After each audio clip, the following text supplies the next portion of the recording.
The Strategic Bitcoin Reserve was introduced by Senator Lummis at Bitcoin Nashville. At that point, the outcome of the election was uncertain.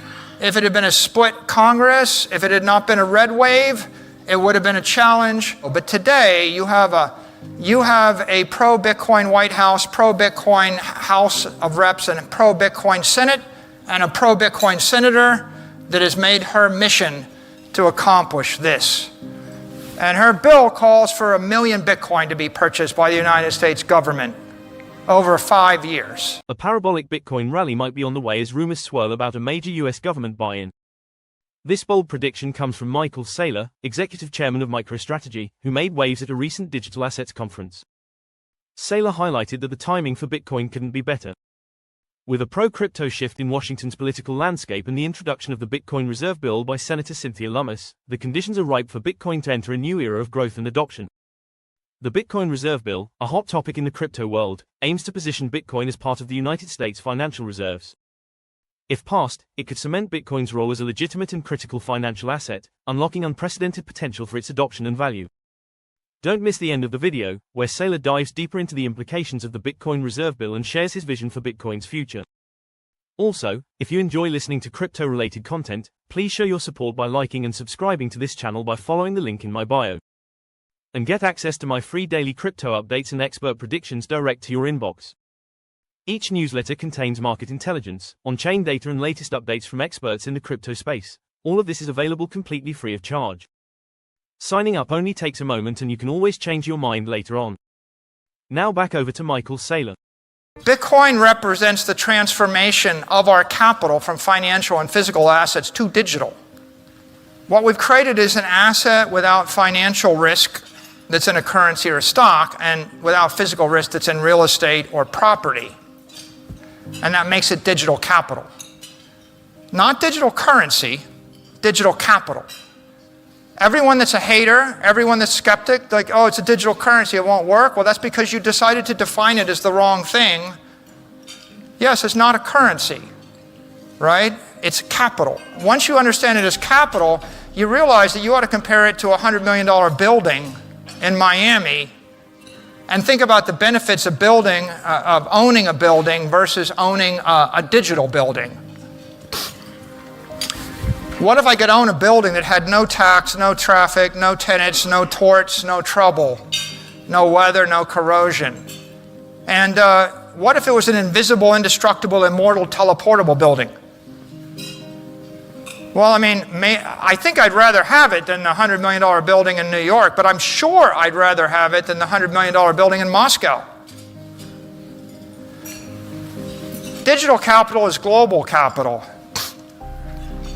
And that means that if I gave you $100 million and I put you in Africa, or I put you in Russia, or I put you in China, and I said, buy $100 million worth of stuff, keep it for 30 years, or buy 100 million of Bitcoin, there's no doubt you'd rather have the 100 million in Bitcoin. There's not a single thing you want to own in Africa that's better than Bitcoin.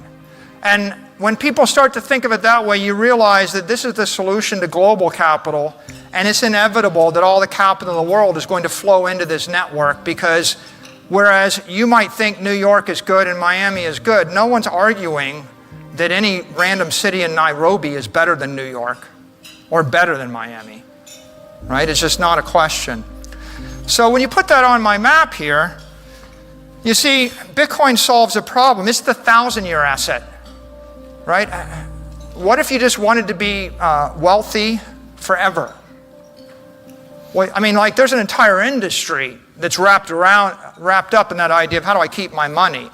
Bitcoin is this digital capital that has a useful life, not of 30 years, but maybe 30,000 years.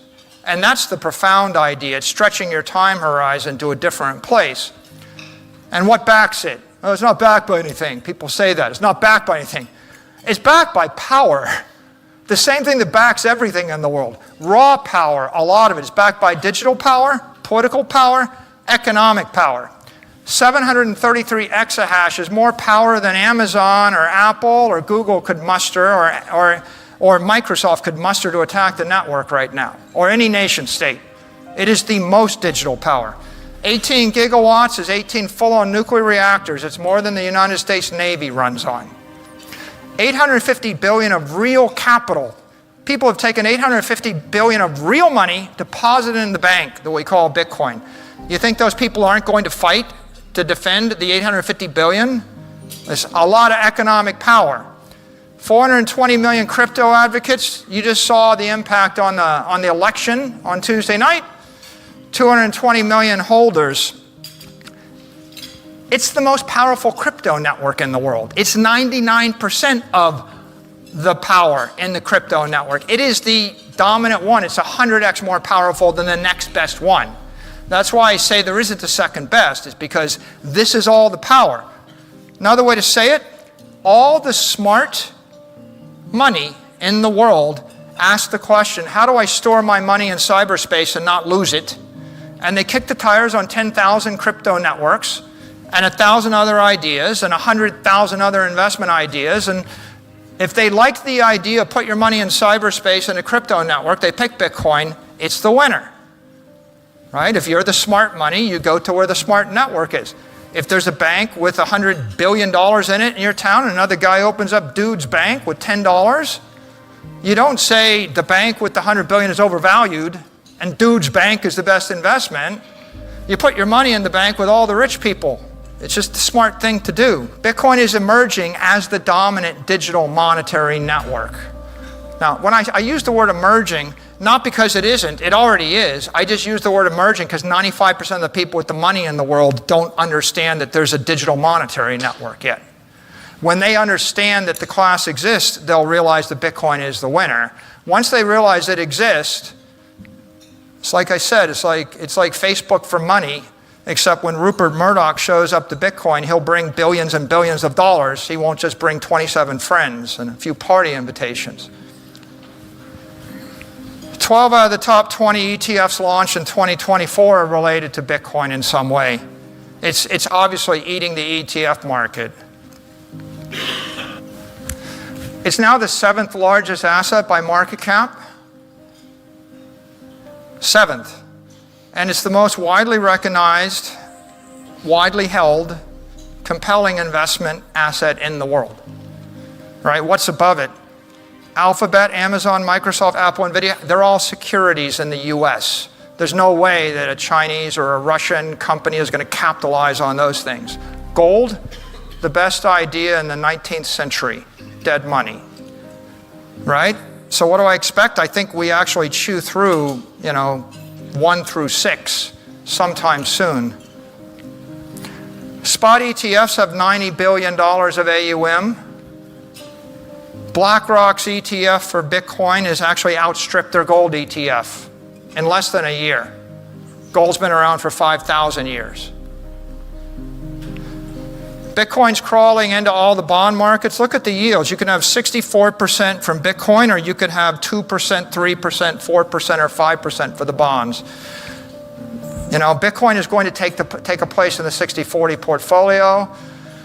Right now, people talk about 1 to 3% allocation. That's going to move to 10 to 20% allocation as soon as people get their hands around this. I don't think it'll take very long. Larry Fink has become the most prominent advocate of Bitcoin. This is him on CNBC. Now, I know you have been a I'm leader not going to play this because willing to embrace crypto. Because you can look it up, but I want to stay on schedule. Lots of entities buying Bitcoin. Now 2.5 million Bitcoin held by ETFs, countries, private companies, public companies. Thanks for watching. Please don't forget to subscribe for news and expert predictions direct to your inbox.